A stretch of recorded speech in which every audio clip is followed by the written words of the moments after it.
திவ்ய தேசங்கள் 20 சோழம் 108க்குள்ளே 2 20 40 திவ்ய தேசங்கள் சோழ நாட்டு திருத்தலங்கள். அதில் இப்போ முதல் திவ்ய தேசத்தை பார்க்க போகிறோம். முதல் திவ்ய தேசம் சோழ நாட்டுக்கு மட்டுமில்லை, 108க்குமே பிரதானமான திவ்ய தேசம் திருவரங்கம் திருப்பதி. ஸ்ரீரங்கம் என்னும் பெரிய கோயில் என்னும் பூலோக வைகுண்டம் என்னும் உபய காவேரி மத்தியத்திலே பெருமான் எழுந்துருள் இருக்கிறார் ஸ்ரீரங்கம். ஆக 108 திவ்யதேசங்களே ஸ்ரீரங்கத்திலேருந்து ஆரம்பித்து வைகுந்தத்துக்கு போகணுமா, வைகுந்தத்திலேருந்து ஆரம்பித்து ஸ்ரீரங்கத்துக்கு வரணுமான்னா முதல் திருப்பதி திவ்யதேசம் ஸ்ரீரங்கம்தான். 10 ஆழ்வார்களாலே பாடப்பட்ட பெருமாள். வைகுந்தநாதன் கூட அப்புறம் 10 ஆழ்வார்களும் பாடின பெருமாள். கீழே சொன்னேன், ஒரு ஆழ்வார் பாடியிருப்பார், 2 பேர் பாடியிருக்கலாம், 4 பேர் பாடியிருக்கலாம். ஆனால் ஸ்ரீரங்கத்தை மட்டும் 11 பாடும் பெருமாள். அனைத்து ஆழ்வார்களும் விடாமல் பாடி உள்ளனர். இப்போ ஸ்ரீரங்க மகாத்மியம் என்னான்னு பார்ப்போம். நாம் இப்போ மகாத்மியத்தை எல்லாம் அந்தந்த ஸ்தல புராணத்திலேருந்து விண்ணப்பிக்கிறேன். இப்போ தசாத்தியாயி, சதாத்தியாயி, அஷ்டாத்தியாயி, காவேரி துலா காவேரி மகாத்மியம் இதெல்லாத்தையும் பார்த்தா தான் ஸ்ரீரங்க மகாத்மியம் என்னான்னு தெரிஞ்சுக்கலாம். காவேரி விரஜாசேயம் வைகுண்டம் ரங்கமந்திரம் ச வாசுதேவோ ரங்கேஷா பிரத்யக்ஷம் பரமம் பதம். இதுதான் பூலோக வைகுண்டம், பிரத்யக்ஷமான பரமபதம். அது வைகுந்தம், இது ஸ்ரீரங்கம். அங்கே விரஜ என்னும் நதி ஓடுகிறது, இங்கு காவிரி ஓடுகிறது.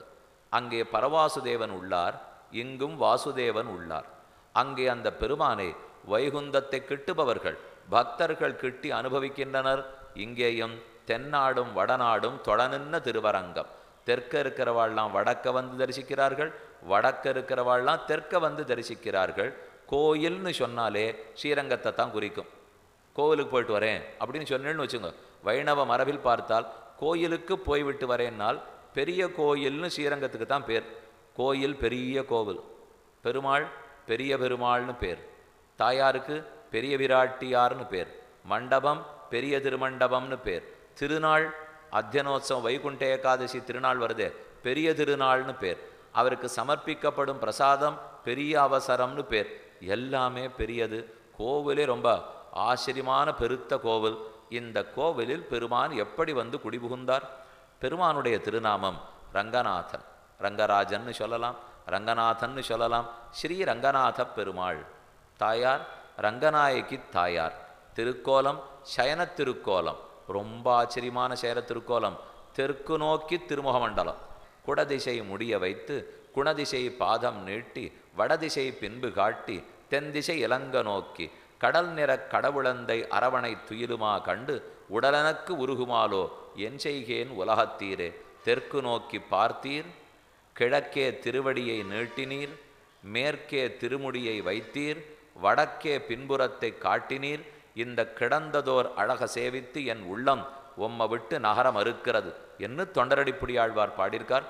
இந்த பெருமாள் இங்கே எப்படி வந்தாருங்கிறது ரொம்ப சுவையான சரித்திரம். 2 காவிரி, ஒரு பக்கம் வடதிருக்காவேரி, ஒரு பக்கம் தென்திருக்காவேரி.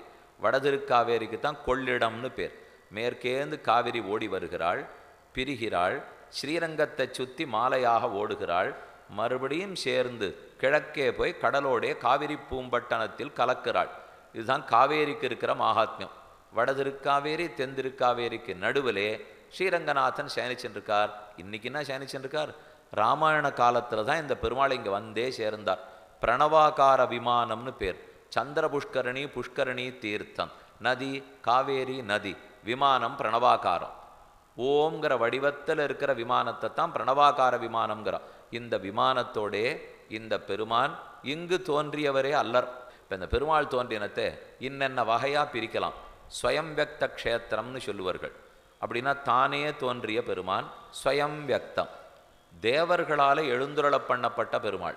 தேவர்கள் ஸ்தாபிச்சிருப்பா, ரிஷிகள் ஸ்தாபிச்சிருப்பா, அவர்கள் பிரதிஷ்டை பண்ணியிருப்பா, அதுக்கு ஆர்ஷம்னு பேர். ராஜாக்கள் பிரதிஷ்டை பண்ணியிருப்பா, நம்மாட்டம் மனுஷர்கள் பிரதிஷ்டை பண்ணியிருப்பா. இப்படி பல விதத்தில் பெருமாள் இருக்கார். அதில் ஸ்வயம் வியக்த க்ஷேத்திரத்துக்கு தனி சிறப்பு. எது ஸ்வயம் வியக்தம் தெரியுமோ? தெற்கு கோடியில் இருக்கிற நாங்குநேரி, அதாவது வானமாமலை தெய்வநாயக பெருமாள். அடுத்தது ஸ்ரீரங்க க்ஷேத்திரம். இன்னும் சற்றே வந்தால் நடுவில் இருக்கிற ஸ்ரீமுஷ்ணம் பூவராக சுவாமி. அங்கிருந்து வடக்க வந்தா திருவேங்கடம், திருப்பதி திருவேங்கடமுடையான். இன்னும் மேல் வடக்க வந்தோம்னா 2 க்ஷேத்திரங்கள். வனரூபத்தில் உள்ளார், காட்டு வடிவத்திலேயே பெருமாள் இருக்கார், நைமிஷாரண்யம். அதே புஷ்கர க்ஷேத்திரத்தில் தீர்த்த ரூபத்தில் உள்ளார், ஜல வடிவத்திலேயே பெருமாள் எழுந்துள்ளிருக்கார். இன்னும் 2 மேலே போனேன்னா சேவிச்சுட்டு இருக்கிற பதரிகாஷ்டம பெருமாள், அவரும் ஸ்வயம்பக்தம். அதே மாதிரி நேபாளத்தில் இருக்கிற சாளக்கிராம பெருமாள், சாளக்கிராமம் முக்திநாத்னு சொல்கிறோமே, அவரும் ஸ்வயம்பக்தம். ஆக மொத்தம் 8 க்ஷேத்திரங்கள் ஸ்வயம்பக்த க்ஷேத்திரங்கள். இது ஒரு பிரிவு. இன்னொரு பிரிவு இருக்குது, முக்தி தரும் க்ஷேத்திரங்கள் 7ன்னு சொல்கிறோம். அயோத்தியா, மதுரா, மாயா, காஷி, காஞ்சி, அவந்திகா, துவாரிகா. இந்த 7 க்ஷேத்திரங்களும் முக்தி அளிக்கும் க்ஷேத்திரம். இப்போ பிரதான க்ஷேத்திரம் 4 திவ்யதேசங்கள். 108ல் 4 முக்கியமாக சொல்கிறா. ஸ்ரீரங்க மங்களநிதிம் கருணாநிவாசம், ஸ்ரீ வெங்கடாத்ரி சிகராலய காளமேகம், ஸ்ரீ ஹஸ்திசைல சிகரோஜ்வல பாரிஜாத்தம், ஸ்ரீசன்னமாமி சரசா யதுசைல தீபம். முதல்ல கோயில், அடுத்தது திருமலை, 3 பெருமாள் கோவில், 4வது திருநாராயணபுரம். இந்த 4 முக்கியமாக சொல்லுவார். அதில் முக்கியமான க்ஷேத்திரம் இப்போது ஸ்ரீரங்கம். ஸ்ரீரங்கத்து பெருமாள் எங்கே உருவானவர், எங்கிருந்து இங்கு வந்து சேர்ந்தார்? இவர் இந்தூர் பெருமாள் இல்லை, பார்க்கடலில், திருப்பார்க்கடலிலே ஒரு அழகான நீர்க்குமிழி, நீர்க்குமிழிய ஜலபுத்புதம்னு சொல்லுவாள். பார்க்கடலின் நீர்க்குமிழி போய் அதே பிரணவாகார விமானத்தோடு, இன்னைக்கு இருக்கிற விமானத்தோடு சயன திருக்கோலத்தில் பெருமான் உருவானார். உருவான நாள்லே இருந்து பிரம்மாவனுடைய சத்தியலோகத்தில் தான் இருந்தார்.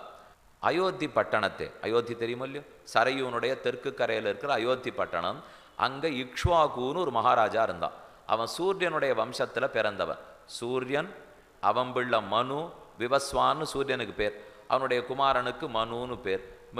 மனு இக்ஷ்வாகவே பிரவீத், மனுவுக்கு இக்ஷ்வாக்கு பிறந்தார். இக்ஷ்வாகுவுக்கு சிறந்த சக்தி. அவர் அப்படியே பிரயாணமாக போய் பிரம்மாவை சத்தியலோகத்தில் சந்திச்சுட்டு வருவாராம். அப்படின்னா அவருக்கு எவ்வளோ சக்தி இருக்கணும். நம்ம உலகத்துக்குள்ளே போகிறதே கட்டமாக இருக்குது. அவர் இங்கேருந்து புறப்பட்டு பிரம்மாவின் சத்தியலோகத்தளவு போகிறார். போகிறச்சே இந்த பெருமாள் அங்கே பார்த்துருக்கார். பிரணவாகார விமானத்தோடு இருக்கிற பெருமாளை தரிசித்தார்.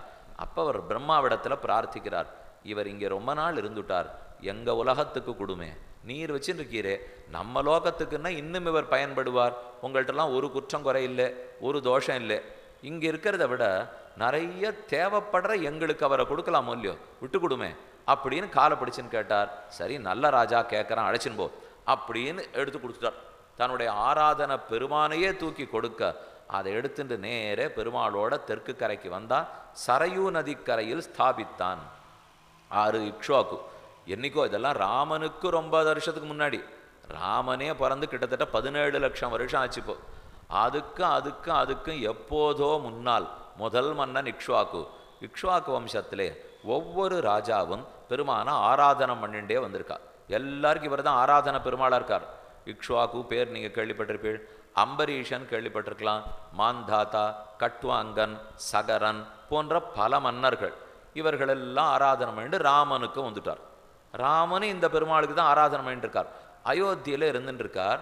ராமனுக்கும் ராவணனுக்கும் யுத்தம் முடிந்த பிற்பாடு விபீஷணனுக்கு விடை கொடுத்து அனுப்பிச்சுட்டு இருக்கார் ராமன். அப்போது அவருக்கு ஏதானு ரொம்ப நல்லதாக கொடுக்கணும் அப்படின்னு ராமனுக்கு ஆசை. ரொம்ப உதவி பண்ணியிருக்காரோ இல்லையோ, உதவி பண்ணியவருக்கு சிறந்ததாக ஏதானு கொடுக்கணும்னு அவருக்கு ஆசை. என்ன கொடுக்கலாம்? தான் தினமும் ஆராதித்து வந்த பூசித்து வந்த பெருமாளையே எடுத்து கையில் கொடுத்துட்டார்.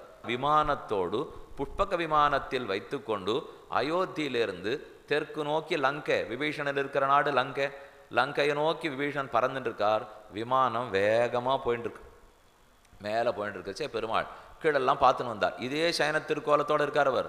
இன்னைக்கு நீங்கள் ஸ்ரீரங்கத்தில் சேவிக்கிற அவ்வளவு பெரிய விமானத்தோடே அந்த பெரிய மண்டபத்தோடு உள்ள பெருமாள் சயனிச்சுட்டு இருக்கார். அதோடு பறந்து போயிட்டு இருக்கார். பங்குனி மாதம் பிரம்மோற்சவத்துக்கு நாள் வந்துடுச்சு. அதுதான் முக்கியமான உற்சவம் இருக்குது.